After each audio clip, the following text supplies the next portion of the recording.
안녕하십니까, 박정호입니다. 네, 이번 방송 네오 이뮨텍에 대해서 이야기해 보도록 하겠습니다. 영상 하단에 좋아요 한 번씩 눌러주시고 이야기 시작해 보도록 하겠습니다. 네, 네오 이뮨텍이 어제 급등을 해주는 흐름이 나왔다라고 볼 수 있겠고, 다만 아쉬운 거는 시세를 유지하지 못하고 이렇게 윗꼬리가 길게 달리면서 전체 시세의 절반 정도가 윗꼬리였다라고 볼 수 있겠습니다. 그래도 이제 뭐 어느 정도 시세를 유지했고 평소와 다른 흐름이 나오면서 이렇게 시세를 유지했고, 또 추가적으로 거래량이 굉장히 많이 발생한 흐름이었다라는 것을 체크를 해보면서 한번 살펴볼 필요성이 있겠다라고 볼 수 있겠는데, 이러한 시세의 배경과 또 추가적으로 이러한 종목에 대해서, 그러니까 네오이뮨텍 같은 경우 상장한 지 200일 채 안 된 종목이에요. 그래서 이렇게 완전 최근에 상장한 신규 상장주까지는 아니지만, 그래도 상장한 지 얼마 안 된 종목, 이런 종목은 어떻게 봐야 되는지에 대해서 조금 이야기를 해보는 시간 가져볼까 합니다. 지금 보시면 일단 상승 배경부터 찾아보면, 지금 보시면 로슈와 공동 임상 계약을 맺은 폐암 면역 항암제가 FDA 승인을 받았다는 소식이 나왔다라고 보시면 되겠습니다. 그래서 이제 제약바이오 종목에 있어서는 FDA 관련된 이슈가 나오면 주가가 탄력적으로 굉장히 움직일 수가 있는 부분인데, 그러한 내용이 나왔다라고 볼 수 있겠고, 특히나 여기 보시면 의미 있는 결과를 보여준 최초의 암 면역 요법이다라는 설명을 했다라는 표현이 나왔어요. 그래서 이 최초라는 표현이 나오면 또 이제 제약바이오엔 굉장히 좀 강한 부분이 작용할 수 있는 부분인데, 그런 키워드도 좀 포함이 되어 있는 상황이다라고 보시면 되겠습니다. 그래서 이런 내용이 있다라고 볼 수 있겠고, 또 추가적으로 이제 좀 일정적인 부분이긴 한데, 이제 다음 달에 미국에서 이제 면역 항암 학회가 열리는 부분이 있어요. 그래서 이러한 부분이 이제 10일부터 14일까지 미국 수도 워싱턴 DC에서 개최되고, 또 이제 대면 방식도 동시에 진행한다는 내용이 있는데, 거기서 또 발표하는 내용들도 있다고 해요. 그래서 이러한 내용도 또 추가적인 부분도 있다라는 것도 좀 체크를 해볼 수가 있는 상황이다라고 보시면 되겠습니다. 그래서 이러한 부분들로서, 그러니까 항암 관련해서 이슈를 받으면서 움직일 수 있는 종목이다라고 볼 수 있겠고, 그런 가운데 차트로 넘어가서 좀 살펴보면, 차트는 이제 전체 캔들이 이게 다입니다. 이제 상장한 지 얼마 이제 149일 차가 되는 종목이기 때문에 이런 식이다라고 볼 수 있겠고, 이렇게 상장한 종목의 경우 초반에 이제 3일 정도 반짝하다가 어느 정도 흐름이 이제 유지가 되다가 이렇게 가던가, 아니면은 대부분의 케이스는 요즘에는 유지되다 가는 케이스도 꽤 많긴 하더라고요.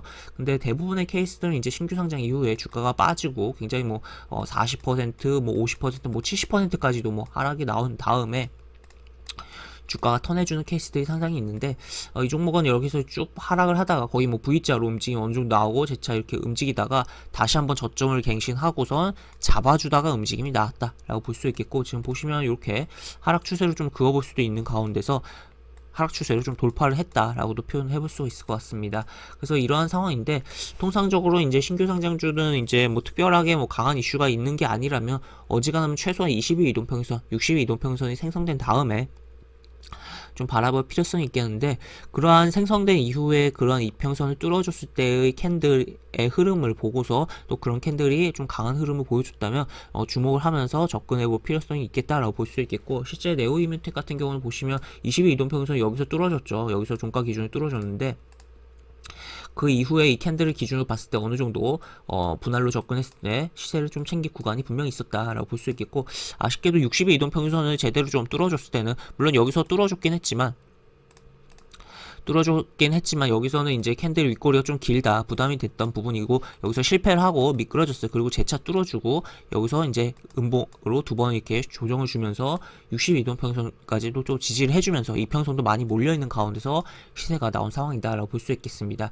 그래서 이렇게 이제 상장한 지 얼마 안 된 종목의 경우는 이동평균선이 최초로 생겼을 때, 그 이동평균선을 뚫었을 때의 캔들이 이제 거래량이 좀 붙으면서 윗꼬리가 좀 짧을 경우에 좀 살펴볼 필요성이 있는데, 만약에 이제 윗꼬리가 길다고 하더라도 분봉 흐름까지 체크를 해보고 추가적으로 거래량 상황을 봐서는 좀 살펴볼 여지가 있겠다라고 볼 수 있는데, 현재 그런 상황이다라고 볼 수 있겠습니다. 그래서 이런 식으로 22 이동평균선에서도 그렇고 60 이동평균선에서도 그렇고 움직임이 나왔는데, 이제는 120일 이동평균선을 뚫어놨다. 그리고 보시면 거래량이 압도적으로, 지금 보시면 상장 초창기에 대비해서 압도적으로 많은 상황이 연출됐고, 이 꼬리가 길긴 해서 부담이 되는데, 이거를 좀 거꾸로 해석을 해보면 물론 시간에서 조금 하락이 나오긴 했어요. 이 꼬리 길이에 대한 부담으로 인해서 저는 시간이 다니까 해서 조금 소폭 하락이 있긴 했지만 이 꼬리가 이제 이틀에 걸쳐서 움직일, 그러니까 하루 빵 때려놓고 다음날 이제 조정될 부분을 하루에 다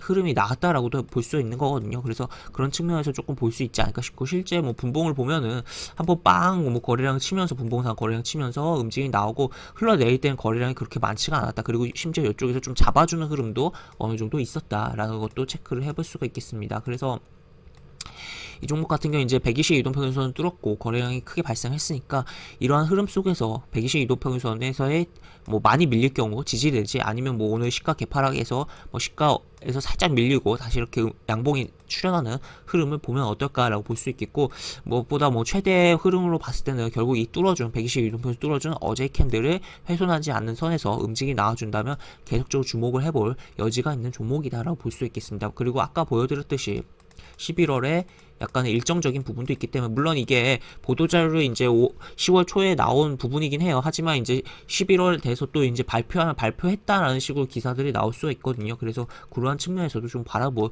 여지가 있는 상황이다라고도 표현을 해볼 수가 있겠습니다. 이렇게 볼 수 있겠고, 영상 하단에 보시면 설명과 댓글 부분에 동일한 링크가 들어갑니다. 이 링크 타고 들어오시면 제가 운영하는 무료 카톡방으로 입장하실 수가 있고, 입장 시 여러가지 장주 시황 관련 코멘트, 속보 관련된 부분 여러가지 부분도 올려드린 부분이 있으니까 이 부분 참고해 보시면 주식하시는데 많은 도움이 되지 않을까 싶습니다. 이상 박정우였습니다. 네, 감사합니다.